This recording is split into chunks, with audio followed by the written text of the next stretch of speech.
The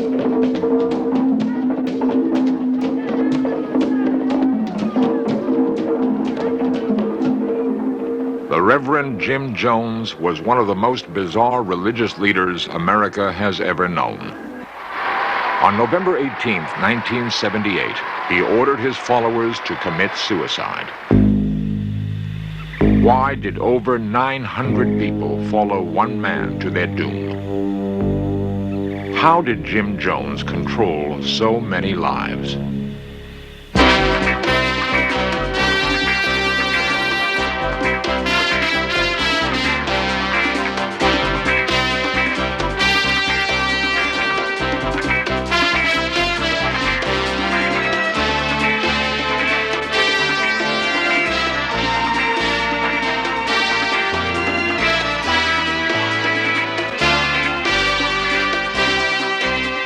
This series presents information based in part on theory and conjecture. The producer's purpose is to suggest some possible explanations, but not necessarily the only ones, to the mysteries we will examine. I want you to be like I am. I want you to become what I am. I want you to enjoy the fearlessness that I have, the courage that I have, the compassion that I have, the love that I have, the all-encompassing mercy that I am. I want you to be what I am and something greater. And if you don't want to go this route, then go to hell where you want to, but don't bother me. The Reverend Jim Jones, born 1931, died November 18th, 1978, with 913 of his followers in the jungle settlement of Jonestown, Guyana. How did it happen?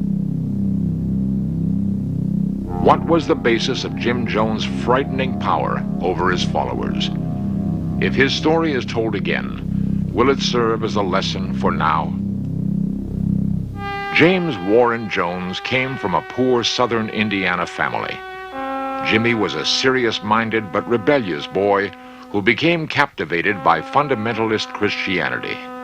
In what was then a stronghold of the Ku Klux Klan, the young Jones preached racial integration and utopian socialism. To finance his first interracial church, he sold live monkeys door to door. In 1965, Jones moved his congregation to Redwood Valley, California. Haunted by visions of nuclear apocalypse, he declared that here at last was a safe place to build his utopian community, the People's Temple. Level of society, all socioeconomic income strata, from professional down to the ordinary field worker, field labor, mill worker. Really, it's beautiful to see that all these divisions have been broken down, not only race, but any differences of economic position, but just a warm fellowship and acceptance of all people. We started with about 141 people, and from that we've grown to a very thriving congregation of a few thousand. Christians, I didn't think you'd retire. Not around you. Jones achieved extraordinary rapport with people, especially with the aged and with blacks. Thank you for inviting me in. To those who felt useless and unwanted, he offered respect and love. I'm about to go.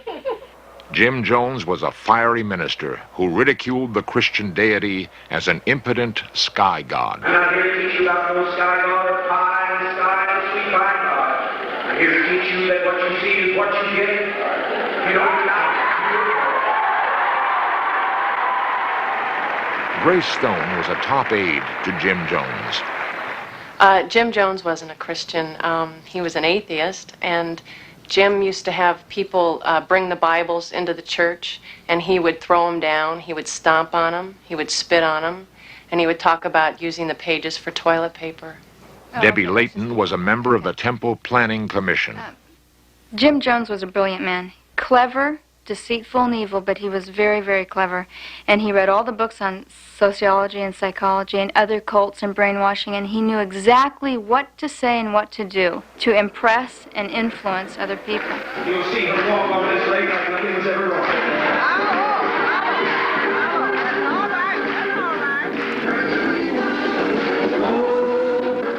Jones was a gifted showman, an expert practitioner of faith healing. According to numerous reports, most of the healings were phony, but they appealed especially to fundamentalist worshipers who had a long tradition of theatrics and high emotion in their religion.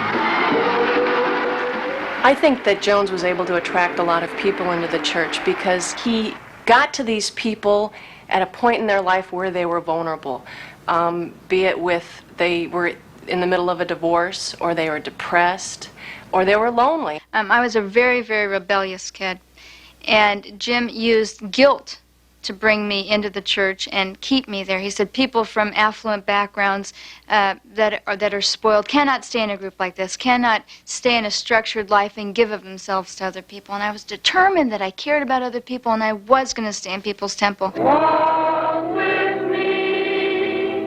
Walk. You had an instant family, you had instant friends, you never had to be alone. If you had any problems, you always had someone to go to. You were just never alone. You always had support, and that's very powerful. Charles Gary was People's Temple attorney for 2 years. Jim Jones had tremendous charisma.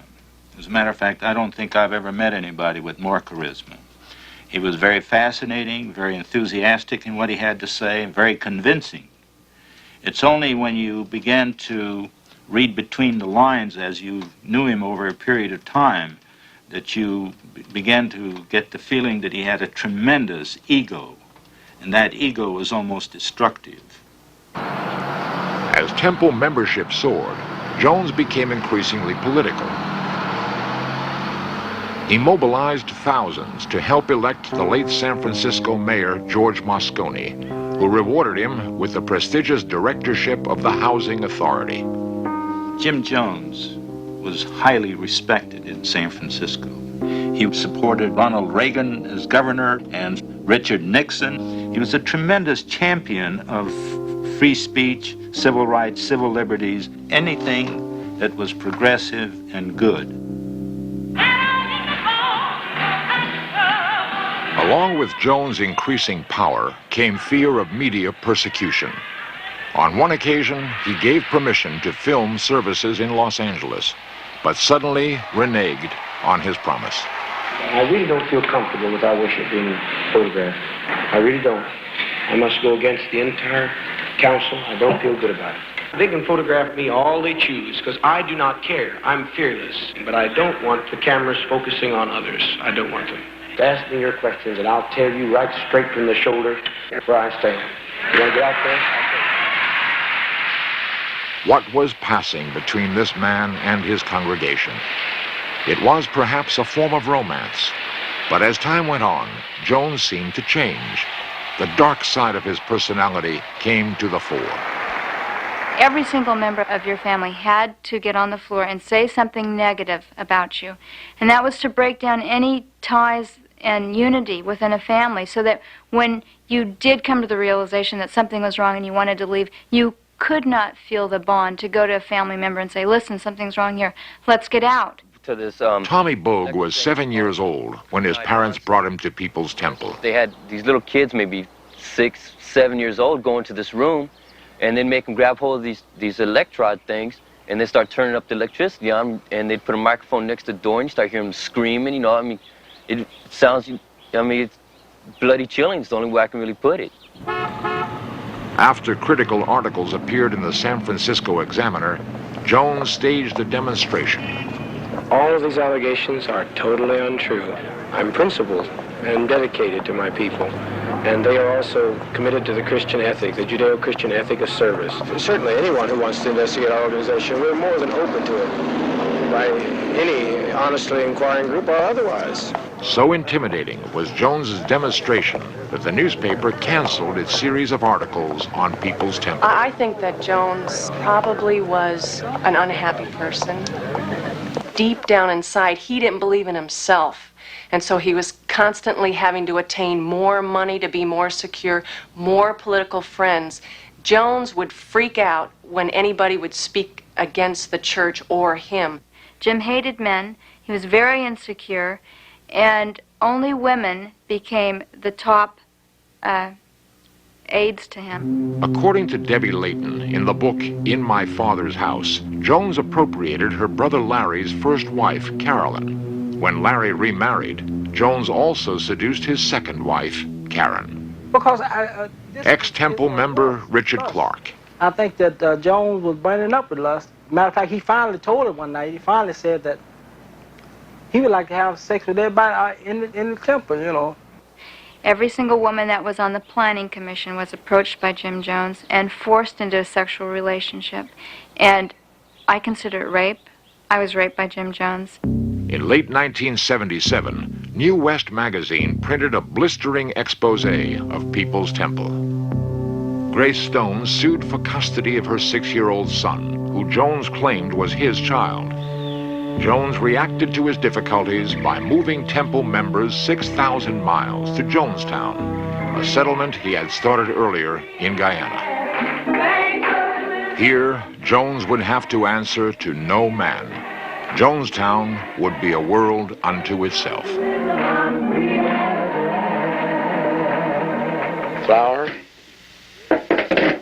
Flour, rice, black-eyed peas, more peas. You have different containers around the place. We couldn't go through all the tremendous inventory they built up. Kool-Aid. What a swing! What liberation brings! The first time I went there in October of 1977, I came back and I said I saw paradise. They had their own electricity, they had their own generators, they had the most perfect medical setup I have ever seen. Everything was immaculate, everything was good, and everything was decent. When fascist terror brings concentration camps or brings massive food riots, you have a home. You just can't imagine that all the hundreds of us here are so extremely happy. I wish I could describe the whole thing to you, but it's hard. But I just must say this. I can't help but say that none of this would have been possible had it not been for Jim Jones. I thank you, Jim. You have certainly made a way for us, and everybody seemed to be so happy. I am pleased. Thank you, Jim. I don't want to go back to the States because this place is better. That was pretty much an ideal situation because, like, you could see progress happening. You know, you had a sense of you're creating a town. But then when Jones came down there, that all changed. They started having the long meetings till 3, 4 o'clock in the morning. You started having 12-hour work days, and the discipline started getting into the extremes. And, I mean, it just became a hellhole. When I got to Jonestown, the first thing Jones asked me was, how did I want to die? And he asked me, did I want to die fighting? Did I want to take the portion? Then I knew what I was up against then. It was death that Jones had chosen for us. As more people packed into Jonestown, food supplies ran low. Jones controlled millions in Temple funds, but refused to spend it on food or adequate housing. Isolated in the jungle, news from outside came to him in radioed fragments. His fears and suspicions multiplied. Quite likely I'll be there for both. For 900 people, life became an answer to one man's whim. Jonestown was their entire reality. Jim Jones was their God. I woke up and I had a constriction, I guess, in my chest or in my stomach, and I couldn't breathe. I couldn't breathe at all. I didn't even call on Father. I thought of him, and it all was right.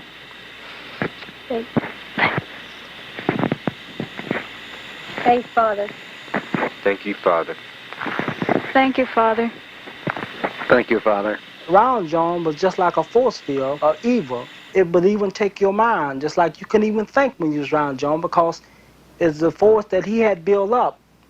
The most frightening things about Jonestown were that there were armed guards surrounding the camp at all times, and while you worked in the field, they watched you, and you weren't allowed to speak to your neighbor, and you had to work double time. And Jim Jones's voice went over the loudspeakers 24 hours a day, while you ate, while you worked in the field, and while you slept. When Grace Stone carried her custody battle for her son John into Guyanese courts, Jones was beside himself. If by any chance you would make a mistake to try to come in and take any one of us, We will not let you. You will die. You will have to take anybody over all of our dead bodies.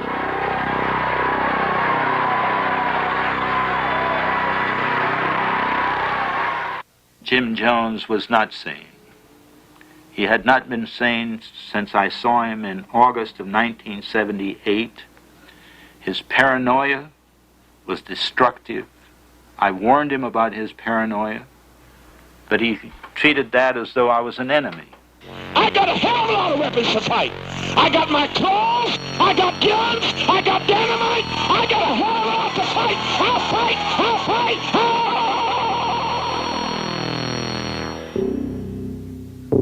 By mid-November 1978, concerned relatives of Temple members persuaded Congressman Leo Ryan to visit Jonestown. Ryan brought reporters and a network news team. Nothing could have triggered more dread in Jim Jones. At first, the visit was a success for Jones. Ryan and reporters saw only the superficial, positive side of Jonestown. The next morning, however, 10 people, including Richard Clark, fled into the jungle. Several other families told the Ryan party they wanted to leave. Jones could not change their minds. Congressman Ryan came over to him and he said, "Jim, don't be upset about this." He said, "If half of the people here were to leave, I would still say you have the most beautiful place. It's a dream."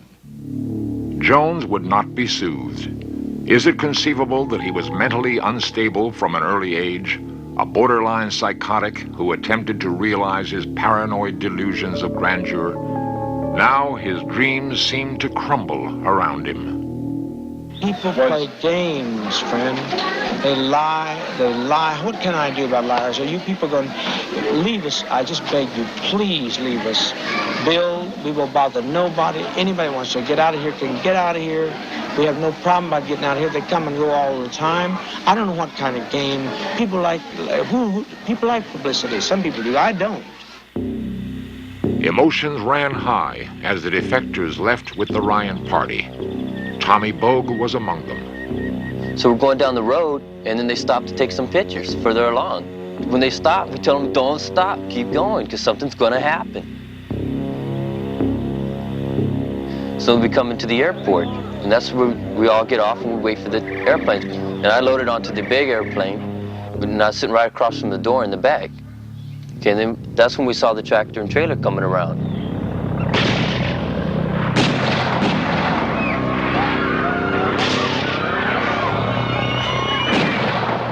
When the shooting stopped, Congressman Ryan, 3 newsmen, and young Patty Parks lay dead.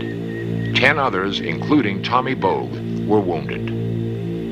Odell Rhodes is one of the few surviving eyewitnesses to what happened next in Jonestown. Jim Jones came over the speaker system himself, and he called everyone to a general meeting. It's too late. The Congress is dead. The Congress is dead. Many of our traitors are dead. They're all laying out. They're dead. He told us that the Guyanese army would parachute in on us, and they would torture older people and babies, and that, when they come, we should all be dead. If we can't live in peace, then let's die in peace.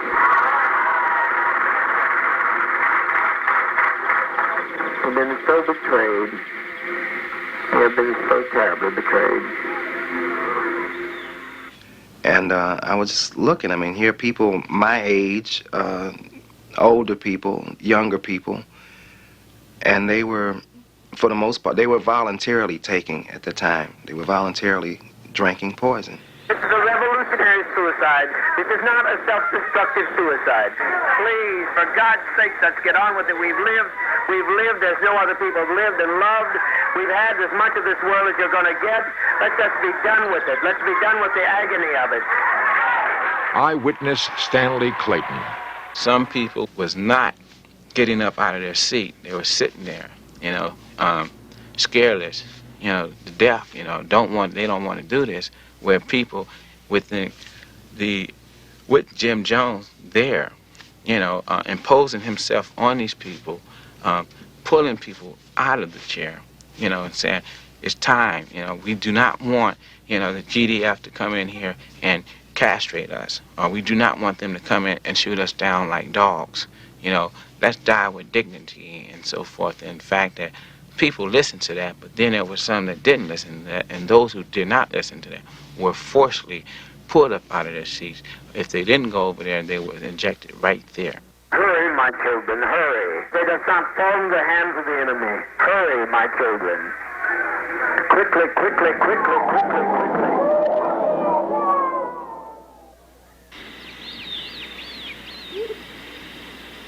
Odell Rhodes and Stanley Clayton escaped into the jungle. When Odell returned with Guyanese officials, they found Jim Jones shot in the head. Of 914 dead, only he and his nurse had not taken poison. Jim Jones and most of his followers are gone, but disturbing questions remain. Is our present society especially vulnerable to men like Jones? Are there other cults in America with tragic potential? Reportedly, there are still people who venerate Jim Jones, who sleep with his picture, and who feel he is the only person who ever loved them.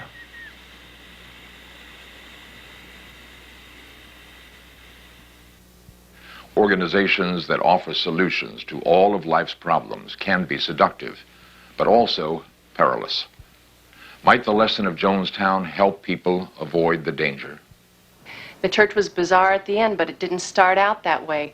What a person saw the church in the beginning and what they saw afterwards were two different things. People were tricked, and I believe that most people can be tricked.